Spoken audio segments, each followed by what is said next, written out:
Pertama-tama untuk masalah perkara ini, hal-hal yang akan disampaikan berkaitan dengan tanggal 3 Januari 2026, di mana klien kami, saudara JE, itu ditangkap, ditahan, digeledah sita atas dugaan penculikan atas anaknya sendiri di daerah Kelapa Gading. Dalam perkara ini, kami akan menjelaskan tentang duduk perkaranya sendiri. Jadi, saudara JE ini selaku klien kami ini merupakan seorang ayah atas satu anak dengan inisial J. Anak ini merupakan objek sengketa hak asuh anak dalam perceraian dengan mantan istri dengan inisial DP. Saudara JE memenangkan perkara ini, memenangkan hak asuh anak dalam tingkat pengadilan negeri dan pengadilan tinggi DKI. Namun sangat disayangkan majelis hakim dalam Mahkamah Agung, dalam tingkat Mahkamah Agung menyatakan bahwa klien kami JE tidak berhak atas anaknya, ya, dengan memberikan hak asuh kepada mantan istri, yaitu saudari DP.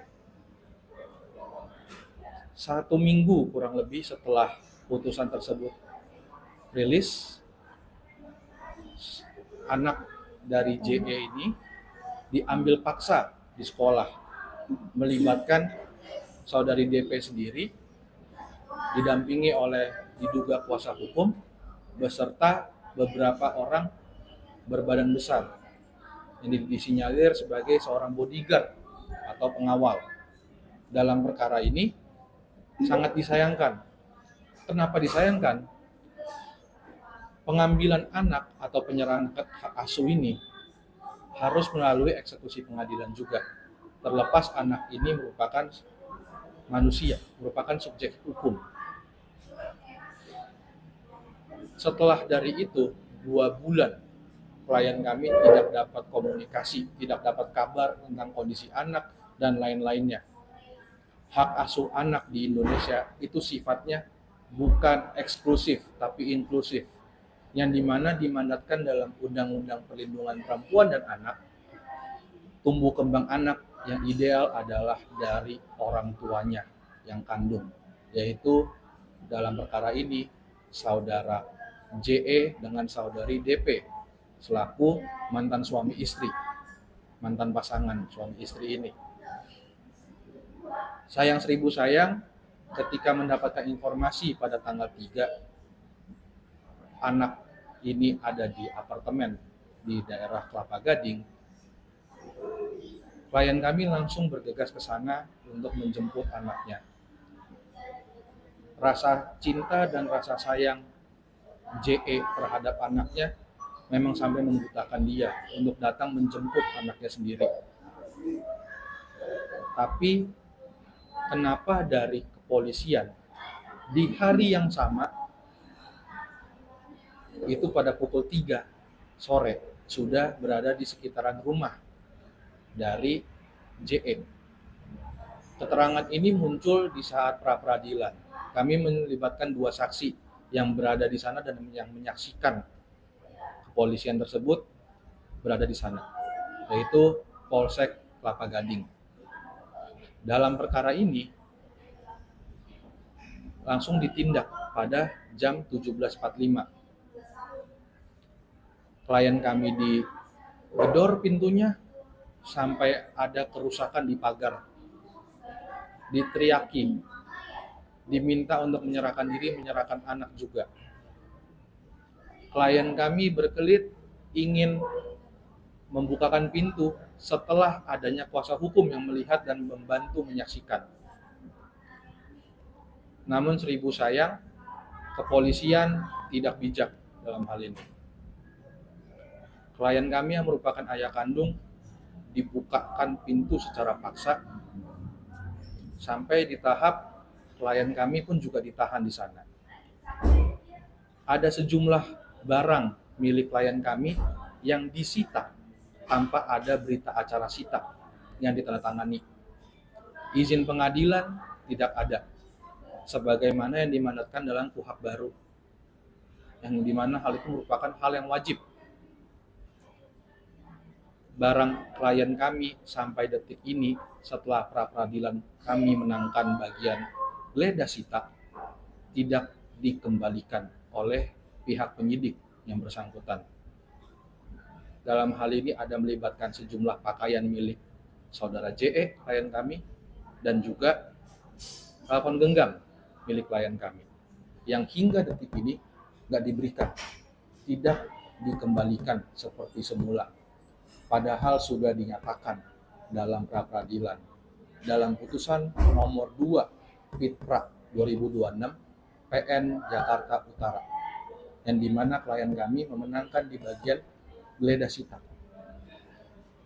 Namun sangat disayangkan majelis hakim atau hakim tunggal yang memutus perkara ini berpendapat lain. Klien kami tetap ditahan dan dijadikan tersangka. Namun di dalam persidangan ini terdapat beberapa temuan. Temuannya apa saja? Ada gelar perkara yang dilaksanakan pada pukul 17.45. Pada pukul tersebut, klien kami sudah di-approach, sudah dilakukan upaya paksa oleh termohon, dalam hal ini Kanit Reskrim Polsek Jakarta Utara. Dalam gelar perkara tersebut, agendanya adalah penetapan tersangka terhadap klien kami beserta rekannya satu lagi yang bernama JP. Penetapan tersangka ini patut diduga merupakan hasil rekayasa dari penyidik, mengingat penyidik beserta jajaran sudah berada di lokasi pada pukul 3 hingga pukul 10 malam. Selain daripada itu, saudari DP juga berada di sekitaran lokasi pada pukul dan durasi waktu yang sama.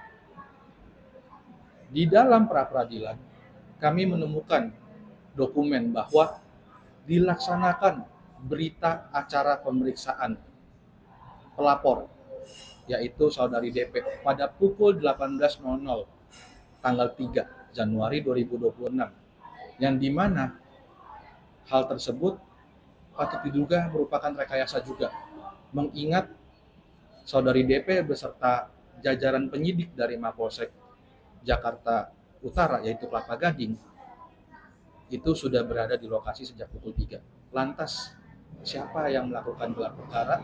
Siapa yang melakukan berita acara pemeriksaan tersebut?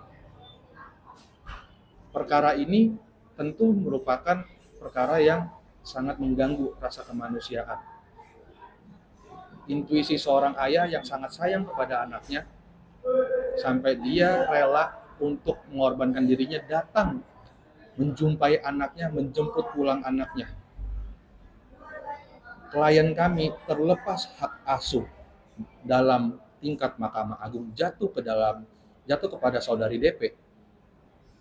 Klien kami tetap punya hak untuk menjumpai anaknya, mengingat mandat dari Undang-Undang Perlindungan dan Anak yang diakui di Indonesia memandatkan tumbuh kembang anak yang ideal itu berasal dari ayah dan ibu kandungnya sendiri. Sehingga klien kami, saudara JE, masih berperan, masih punya kewajiban, masih punya hak untuk bertemu dan membesarkan anaknya secara bersama. Walaupun hak asuh bukan berada di tangan klien kami. Selanjutnya boleh Cik dijelaskan. Ya. Jika abang ditersangkakan dan ditahan itu atas laporan apa, Bang? Atas laporan penculikan kah atau seperti apa? Jadi dalam dugaan pasalnya adalah pasal 450, pasal 452 dan 453, yaitu tentang penculikan. Yang dimana sebenarnya ini sangat menggelitik karena penculikan itu harus ada efek buruknya, harus ada dampak buruknya.